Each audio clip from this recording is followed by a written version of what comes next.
எலிசாவும் தீர்க்கதரிசிகளின் புத்திரரும். எரிகோவில் பார்த்து கொண்டு நின்ற தீர்க்கதரிசிகளின் புத்திரர் அவனை கண்டவுடனே, எலியாவின் ஆவி எலிசாவின் மேல் இறங்கி இருக்கிறது என்று சொல்லி அவனுக்கு எதிர்கொண்டு போய் தரைமட்டும் குனிந்து அவனை வணங்கி, இதோ உமது அடியாரோட 50 பலவான்கள் இருக்கிறார்கள். அவர்கள் போய் உம்முடைய எஜமானை தேடும்படி உத்தரவு கொடும்.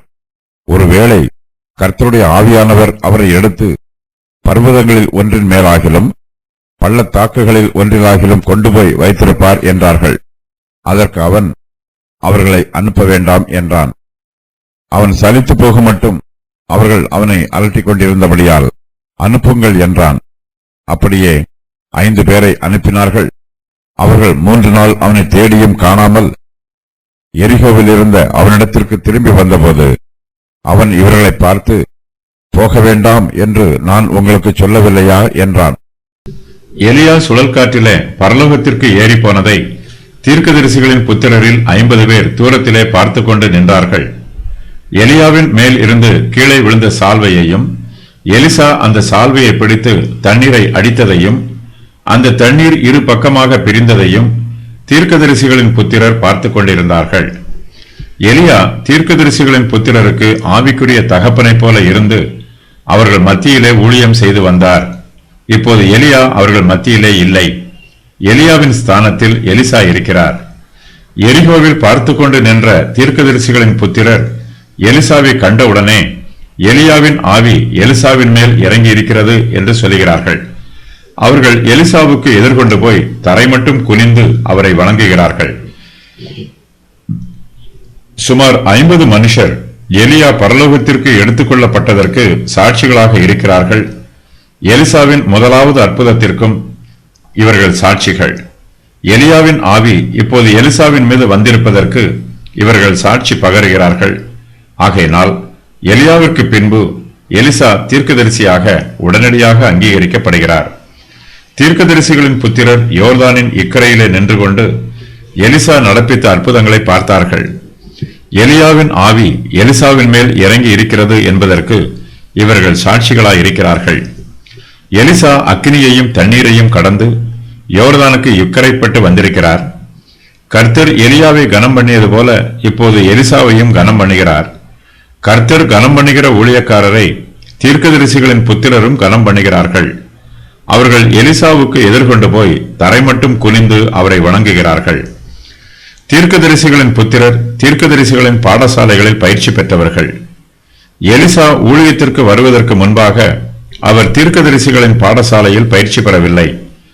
எலியா எலிசாவை பார்த்தபோது அவர் தன்னுடைய நிலத்திலே ஏற்பூட்டி உழுது கொண்டிருந்தார். எலிசா விவசாய வேலை செய்தவர்.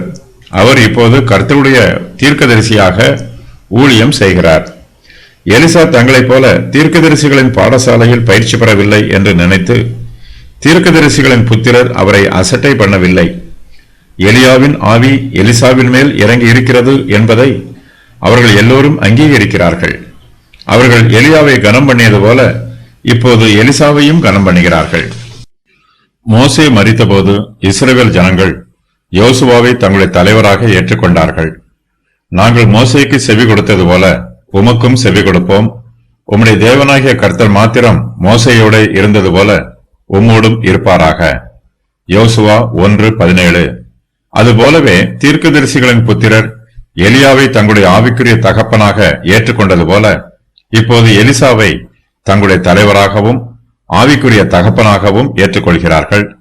கர்த்தர் யாரை கனம் பண்ணுகிறாரோ அவரை நாமும் கனம் பண்ண வேண்டும். தீர்க்கதரிசிகளின் புத்திரர் தூரத்திலே நின்று எலியா சுழற்காற்றிலே ஏறி போனதை பார்த்தார்கள். ஆனால் அவர் எங்கே போனார் என்று அவர்களுக்கு தெரியவில்லை. எலியா பரலோகத்திற்கு ஏறி போனார். ஆனால் அவர்களோ எலியா பர்வதங்களிலோ அல்லது பள்ளத்தாக்குகளிலோ இருப்பார் என்று நினைக்கிறார்கள். பரலோகத்திற்கு ஏறி போனவரை அங்கு போய்தான் பார்க்க முடியும். பூமியில் இருக்கிறவர்களால் பரலோகத்திற்கு போனவர்களை தேடி கண்டுபிடிக்க முடியாது. தீர்க்கதரிசிகளின் புத்திரருக்கு இந்த சத்தியம் தெரியவில்லை. இந்த பூமியிலே தேடி பார்த்தால் எலியாவை கண்டுபிடித்து விடலாம் என்று அவர்கள் நினைக்கிறார்கள். தீர்க்கதரிசிகளின் புத்திரர் எலிசாவை நோக்கி, இதோ உமது அடியாரோட 50 பலவான்கள் இருக்கிறார்கள். அவர்கள் போய் உம்முடைய எஜமானை தேடும்படி உத்தரவு கொடும். ஒருவேளை கர்த்தருடைய ஆவியானவர் அவரை எடுத்து பர்வதங்களில் ஒன்றின் மேலாகிலும் பள்ளத்தாக்குகளில் ஒன்றிலாகிலும் கொண்டு போய் வைத்திருப்பார் என்று சொல்லுகிறார்கள்.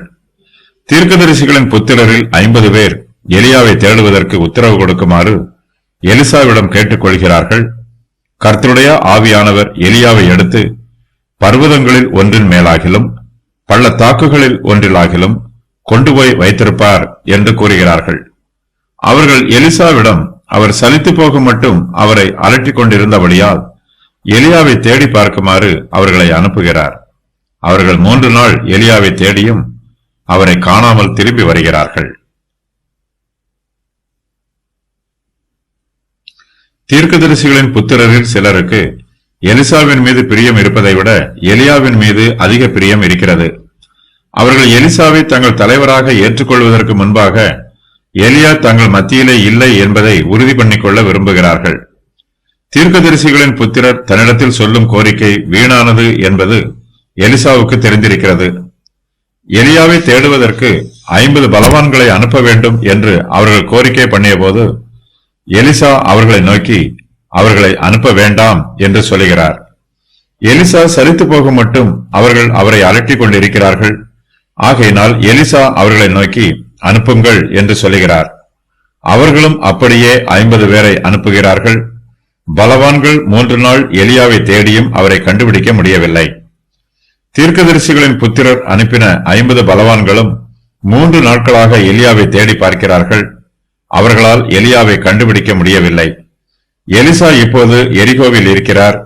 எலியாவை தேடி கண்டுபிடிக்க போன பலசாலிகள் அவரை கண்டுபிடிக்க முடியாமல் ஏமாற்றத்தோடு எரிகோவில் இருக்கிற எலிசாவினிடத்தில் திரும்பி வருகிறார்கள். எலிசா அவர்களை பார்த்து, போக வேண்டாம் என்று நான் உங்களுக்கு சொல்லவில்லையா என்று சொல்லுகிறார். பரலோகத்திற்கு ஏறிப்போன எலியாவை பர்வதங்களிலும் கண்டுபிடிக்க முடியாது, பள்ளத்தாக்குகளிலும் கண்டுபிடிக்க முடியாது. எலியாவை போல நாமும் கர்த்தருக்கு உண்மை உள்ளவர்களாய் இருக்க வேண்டும். கர்த்தருக்கு ஊழியம் செய்ய வேண்டும். கர்த்தரை நம்பி நன்மை செய்ய வேண்டும். கர்த்தருக்காக பக்தி வைராக்கியமாய் இருக்க வேண்டும். அப்போது ஏற்ற காலத்திலே நாமும் பரலோகத்திலே எலியாவை முகமுகமாய் பார்க்கும் சிலாக்கியத்தை பெற்றுக்கொள்வோம்.